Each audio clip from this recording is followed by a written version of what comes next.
c'était bien avant les mariages, les enfants et les disques d'or. C'était une histoire d'amour légendaire qui a fait rêver la France pendant 3 ans. Lorsqu'en 1988, les très jeunes Vanessa Paradis et Florent Pagny se rencontrent, s'y est-il le coup de foudre. Ou l'un de l'autre, les deux chanteurs vivent en effet une belle histoire extrêmement médiatisée, notamment à cause de leur écart d'âge.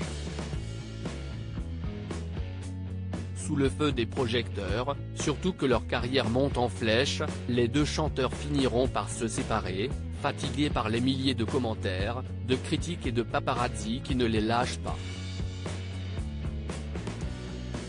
Vanessa Paradis, à peine majeure, se la sépare aux États-Unis où elle rencontre Lenny Kravitz, son futur petit ami et compositeur. Florent Pagny, très mal, écrit une chanson très virulente contre la presse qui lui attire quelques ennuis et met quelques années à rebondir mais revient sur le devant de la scène au même moment que son ex-petit ami. C'est à ce moment-là, en 1993, que leur retrouvaille se profile. Comme chaque année, Jean-Jacques Goldman invite des personnalités à participer au concert des Enfoirés, au profit des Restos du Cœur. Des retrouvailles attendues mais tendues et la gaffe arrive, ils sont tous les deux invités et se retrouvent sur scène de la Grande Halle de la Villette pour un spectacle donné en hommage à Michel Berger, mort quelques mois plus tôt.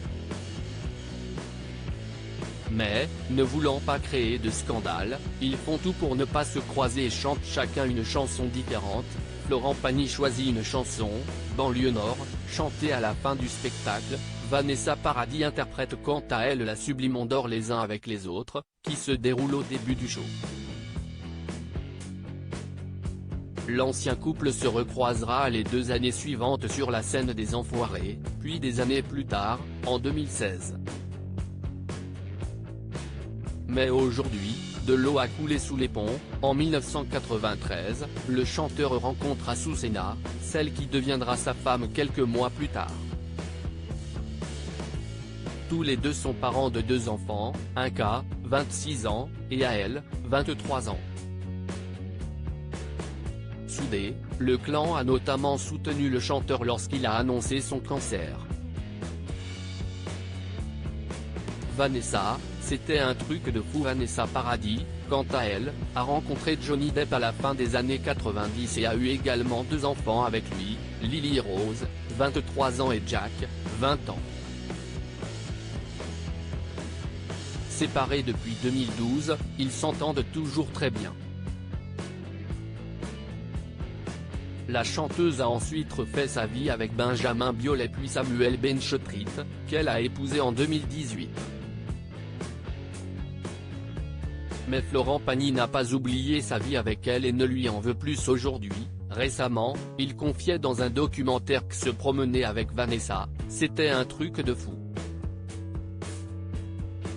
Elle zappait tout le monde.